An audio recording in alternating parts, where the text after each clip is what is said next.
राजनीति जब सरोकारों से परे और नीतियों से विपरीत होकर खो देती है नैतिकता, बयानों की बौछार के बीच जब पनपने लगती है साजिश, हक के लिए जब करना पड़े हल्ला बोल, तो हम बनते हैं आपकी आवाज, जोश और जुनून के साथ। दिन भर की बड़ी खबरें एक साथ, सुर्खियां दिन भर। ભારતીય જનતા પાર્ટીના એક ધારાસભ્ય 2 દિવસ પહેલા એની ચૂંટણી સભાની અંદર અમરેલી લોકસભાના કોંગ્રેસ પક્ષના મહિલા ઉમેદવાર જેનીબેન ઠુમ્મર અને એના પરિવાર ઉપર અપમાનજનક ટિપ્પણી કરી। આ ટિપ્પણી સમયે ભારતીય જનતા પાર્ટીના એ ધારાસભ્ય ઓડિયન્સમાં રહેલા લોકોને તાળી પાડો એવી અપીલ કરતા હતા અને સાથોસાથ એ મંચ ઉપર સ્ટેજ ઉપર ભારતીય જનતા પાર્ટીનું વરિષ્ઠ નેતૃત્વ એ નજારો જોઈ રહ્યું હતું। ભારતીય જનતા પાર્ટીના આ આગેવાનને અને મંચસ્થ મહાનુભાવોને મારે યાદ અપાવવું છે। જેનીબેન ઠુમ્મર એ માત્ર ને માત્ર લોકસભાના કોંગ્રેસ પક્ષના ઉમેદવાર નથી। જેનીબેન ઠુમ્મર એક પાટીદાર સમાજમાંથી લેવા પટેલ સમાજનું પ્રતિષ્ઠિત ફેમિલીમાંથી આવતી એક દીકરી છે।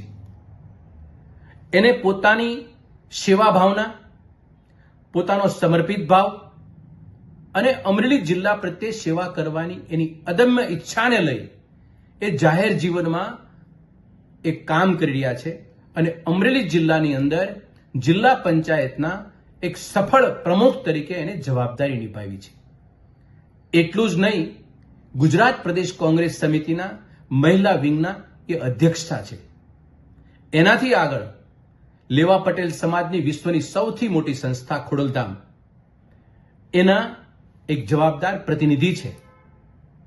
આવી હસ્તી, એક ઉભરતું નેતૃત્વ, એક મહિલા, લેવા પટેલ સમાજનું ગૌરવ, આ મહિલાનું જાહેર મંચ ઉપરથી એક મહિલા જે સમાજમાંથી આવે છે એ જ સમાજમાંથી આવેલો ધારાસભ્ય એટલી નિમ્ન કક્ષાની અપમાનિત કરવાની પરિસ્થિતિનું ઓડિયન્સમાંથી તાળીઓ પાડવાવે, આ ભારતીય જનતા પાર્ટીના સંસ્કાર અને એની સંસ્કૃતિનો પર્દાફાશ થાય છે।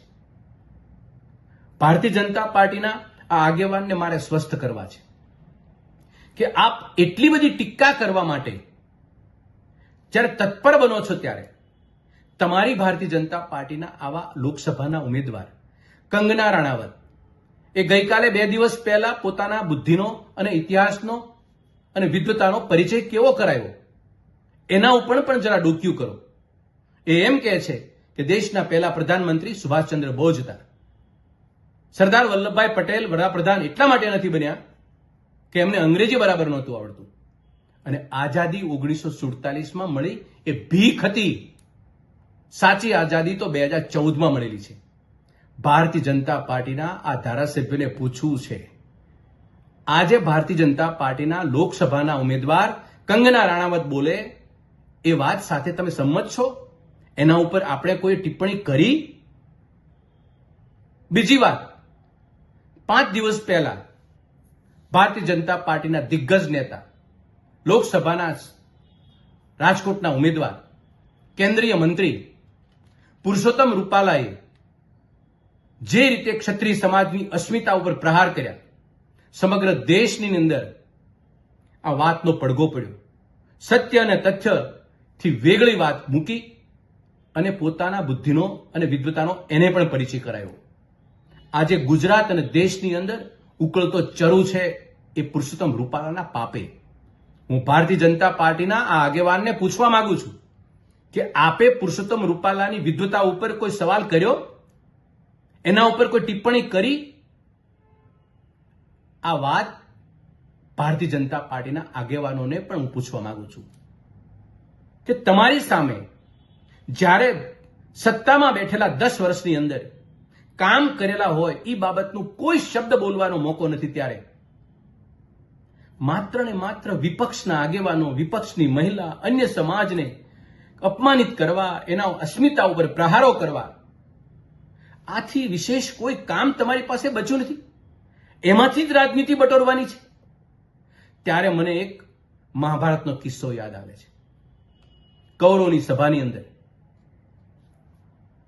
બહુ મોટી વાત નહીં કરું ડિટેલમાં, પણ કૌરવોની સભાની અંદર દ્રૌપદીની હાલત દુશાસને જે કરી હતી, અને આખો મંચ, આખી સભા મંડપ એ નીચી મૂંડી કરીને સાંભળતો અને જોતો રહ્યો. અને હાલત શું થઈ? કૌરવનું નામ શેષ થઈ ગયું. ભારતીય જનતા પાર્ટી આવા ગોમાં ન રહે. જે મહિલાઓની ટિપ્પણી કરવા નીકળ્યા છો, જે ભદ્ર સમાજની ટિપ્પણી કરવા નીકળ્યા છો, અપમાનિત કરવા નીકળ્યા છો, એનું પરિણામ કોઈ દિવસ સારું ના આવે. ભારતીય જનતા પાર્ટીના આગેવાનો આ દિશામાં સ્વસ્થ બને અને આ ઇતિહાસને નજર સામે રાખી રાજનીતિ કરે.